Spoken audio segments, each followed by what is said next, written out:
Alors, nous allons parler aujourd'hui de la voiture et plus du système que j'ai mis en place. Donc, comme vous le voyez dans la vignette et dans la description de la vidéo, c'est un boîtier qui permet d'augmenter la puissance et de réduire la consommation. Je me suis dit, bon, je vais tester parce que j'ai vu plusieurs systèmes qui existent, des systèmes OBD et des systèmes où on les branche vraiment dans le moteur de la voiture. Moi, je suis parti sur le système RaceChip que je vais vous présenter. Je vais vous montrer les étapes d'installation et également les tests et mon ressenti par la suite. Avant de commencer, si vous aimez cette vidéo, n'hésitez pas à liker, n'hésitez pas à vous abonner à la chaîne. Ce serait vraiment un plus et ça m'aiderait à créer de nouvelles vidéos. Pour votre information, je ne suis pas du tout payé par la compagnie RaceChip.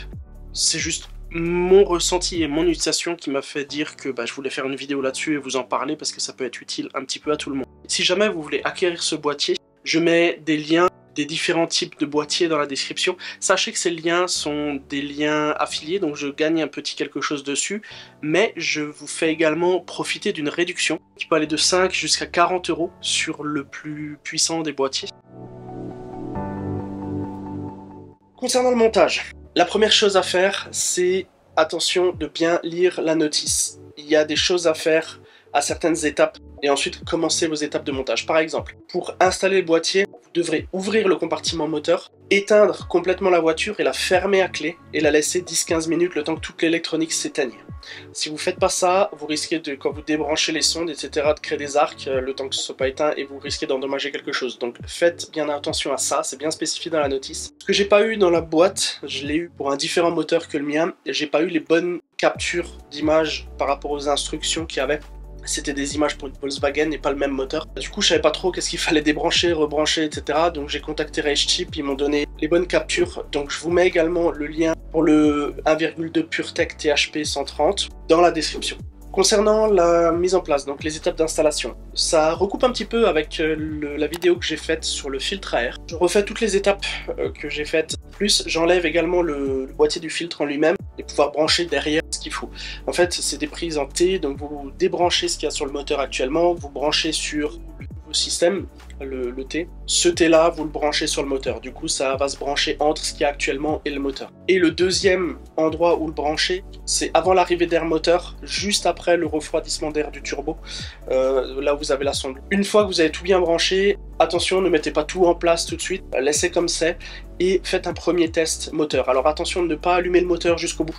Donc ce que vous allez faire, vous allez rouvrir la voiture, placez bien tous les câbles à des endroits où ils ne risquent pas d'être happé par les pièces mouvantes du moteur, le boîtier aussi, mais temporairement. Ne mettez pas tous les riselants et tout, parce que si vous avez un problème, vous devez tout enlever derrière. Vous allez mettre le contact, et vous allez regarder que tous les voyants s'allument et s'éteignent comme d'habitude. Une fois que tous les voyants se sont éteints, vous pouvez allumer le moteur, et vous vérifiez que le moteur réagisse bien aux commandes d'accélération, etc. Qui réagissent comme d'habitude. Voilà. Après, vous pouvez éteindre. Et une fois que vous avez éteint, vous placez bien le boîtier, vous mettez bien les riselants pour que ces câbles-là ne se prennent pas dans le moteur. Donc mettez-le un petit peu à côté, il ne faut pas qu'il soit vraiment très au chaud, donc pas trop proche des pièces du moteur. Moi je l'ai mis près du lave-glace à gauche. Si jamais vous voulez le commander, je vous mets le lien vers les différents types de boîtiers, donc un lien affilié à chaque fois pour tout type de boîtier. Par contre, moi j'ai acheté le boîtier RS que j'ai actuellement dedans et j'ai pris la version Bluetooth, donc j'ai également une application à ce niveau-là.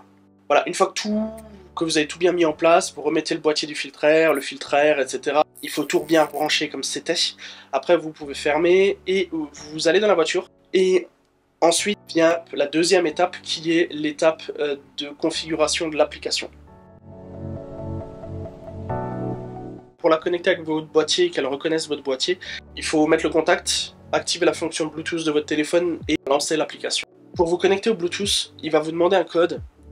Le code de connexion Bluetooth, comme vous le voyez dans la notice, c'est à cet endroit-là. Vous avez les 6 derniers chiffres du numéro de série de votre boîtier. Une fois que l'application est lancée, elle va vous demander un code produit. Alors ce code-là, vous le trouvez sur la notice que vous avez avec. Donc en fait, vous avez un code barre ici avec un numéro. Le boîtier va prendre un petit temps d'initialisation et vous allez arriver sur l'écran principal, comme je vous le montre, avec les différents modes. Donc voilà pour la configuration. Ensuite, ce que j'ai fait, je suis allé rouler. J'ai fait des tests en mode de base. Donc j'ai désactivé le boîtier et j'ai fait mon premier test avec la clé OBD, donc celle-ci je la montre également dans une des vidéos. Du coup j'ai mis ça et j'avais le boîtier, donc j'ai fait plusieurs tests sur la même portion de route avec les mêmes accélérations, le plus identique possible. Du coup j'ai fait un test en mode du boîtier déconnecté, en mode éco, en mode sport et en mode race. Vous pouvez voir toutes les données sur le côté, je vais pas tout commenter. Ce que je peux juste dire, c'est que on sent vraiment quand le boîtier est activé dans les différents modes, on sent vraiment une différence. J'avais peur de ça, j'avais peur d'avoir un effet placebo si vous voulez. Si on s'attend à quelque chose, et ben ça arrive. Finalement, non, ça arrive pas, c'est juste qu'on fait en sorte que ça se passe dans notre tête. C'est pour ça que j'ai utilisé le boîtier OBD pour être sûr que les valeurs changent et que mon ressenti soit pas biaisé, quoi. Comme vous pouvez le voir, c'est plutôt pas mal. Sur certaines valeurs, il n'y a pas de grande différence, mais on voit clairement qu'il y a une meilleure accélération. Je le sens également que la voiture est plus réactive et qu'elle réagit mieux, qu'elle reprend un peu mieux, qu'elle est plus volontaire et qu'on entend également un peu mieux le turbo, on entend un peu mieux l'air, donc il y a un petit peu plus de pression au niveau du turbo. Maintenant pour les ressentis, moi je l'utilise constamment en mode éco. Une fois de temps en temps je me mets en mode sport, j'utilise jamais le mode race. Du coup en utilisant le mode éco, le but c'était de voir si je gagne en consommation d'essence. Je vous ai montré dans la dernière vidéo avec le filtre à air que j'ai gagné déjà en consommation à ce niveau-là. Et ben en rajoutant ce boîtier, j'ai encore gagné. Alors je fais que de la conduite ville, comme dit dans l'autre vidéo. J'étais à peu près à 450 km de base avec la voiture. En modifiant le filtre, je suis arrivé vers les 500, 510. En ajoutant ce boîtier, et ben je peux faire maintenant un peu plus de 600 km en conduite ville, ce qui est vraiment super intéressant. Je m'attendais pas à un tel changement. Et donc ça permet également d'utiliser au mieux le carburant que vous possédez sur la voiture. Donc franchement, j'étais vraiment super content au niveau de l'autonomie, vraiment super content au niveau de la réactivité de la voiture parce que je ne m'attendais pas à ce que ce soit aussi flagrant. Un bon achat pour ma part, franchement. Donc si jamais vous tombez sur cette vidéo et que vous vouliez sauter le pas par rapport à ce boîtier, je vous conseille le Race Chip. Alors moi j'ai le RS comme dit, mais je vous le conseille.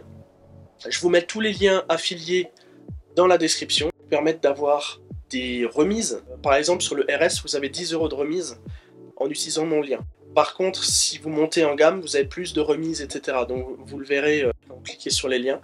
Et sachez que donc vous avez une remise et que moi je reçois également quelque chose en contrepartie. Si jamais vous voulez sauter le pas et que vous voulez l'acheter, profitez de cette réduction et ça me ferait également très plaisir que vous passiez par ces liens pour que je puisse continuer à faire de nouvelles vidéos et de vidéos de qualité, ce que j'essaie de faire le plus possible. Je pense que j'ai rien oublié, mais si j'ai oublié des choses, n'hésitez pas à mettre un commentaire, n'hésitez pas à me le demander dans les commentaires. Je les lis tous, je réponds pas forcément tout de suite, mais en général, je réponds à la plupart des commentaires. Et si vous avez aimé cette vidéo, n'hésitez pas à liker, n'hésitez pas à partager, n'hésitez pas à vous abonner, et n'hésitez pas à mettre un commentaire. Si vous utilisez ce type de boîtier et que vous avez un retour, n'hésitez pas également à mettre vos impressions dans les commentaires. Merci, et on se voit dans la prochaine vidéo.